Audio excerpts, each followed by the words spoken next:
Thank you for watching, liking, commenting, sharing, and subscribing right now. So I did an article this weekend. Actually, it was just last night. Winter Preparedness for Geeks. If you missed the video, Diana had assembled the Hoth Wampa cave. That was a gift. Thank you. We had my Amazon wish list posted. Someone bought it. They sent it. It was sitting there, and then suddenly Diana said, "I want to build some Lego this weekend." This was a few weeks ago, and she did it. And I turned around and it was done. I'm like, well, let's do a video. So we uploaded that video to the Locker Room YouTube channel. Hopefully you've seen it by now. It's kind of fun, lighthearted. And I decided, well, I'd like to write something about this. I mean, beyond Lego, which, of course, you know I love. And so I decided to write Winter Preparedness for Geeks. And I threw out the question to the community: to prepare for winter, what should geeks do? And you'll love these responses. And I said geeks and nerds too, not just geeks. Ionian Blue: buy USB powered heated underpants. Do they even make those? I would not wear USB anything. USB is great for plugging into computers and walking away, but that's about it. That's obviously not everything it does. Chris Hayes: continue to stay indoors.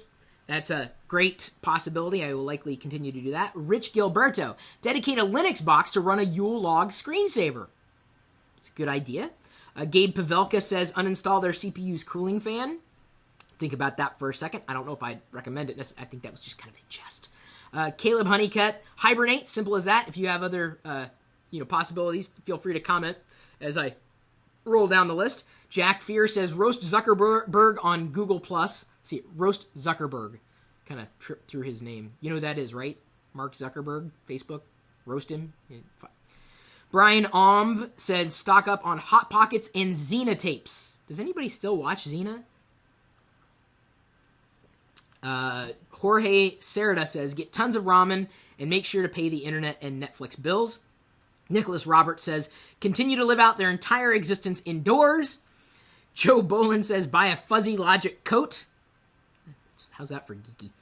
Nate J says keep a steady drip of data flowing so the pipe doesn't freeze. Your internet pipe. Mike Dubish says switch into the wool Spider-Man costume. And Phil Horde says forage for content. I added my own possibilities, like design an Arduino-driven Android-controlled snowplow. I thought that would be geeky. Assemble a sled from old software boxes. Recycle.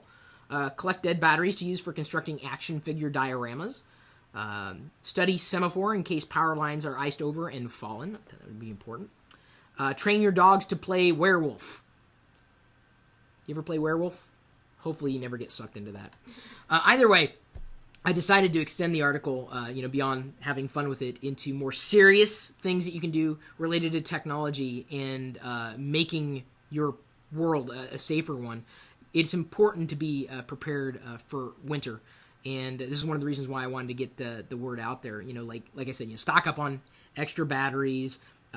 Install electronic carbon monoxide detectors. That's a silent killer. Actually, Weird Al Yankovic's parents died from carbon monoxide poisoning. And I also did mention, not to curb this on a more somber note, but James Kim, to bring up winter preparedness, died from hypothermia after getting lost in the Oregon backwoods. And this is something that you should be thinking about. You never know when you're going to need something, and that technology may very well save your life. So again, the article, Winter Preparedness for Geeks. If you have anything more to throw in there, feel free to comment or remark, or I guess share it forward. Oh, someone said read a book. I did make that recommendation too, although I also said make sure that it's something like on a Kindle or something. Pages are so 15th century.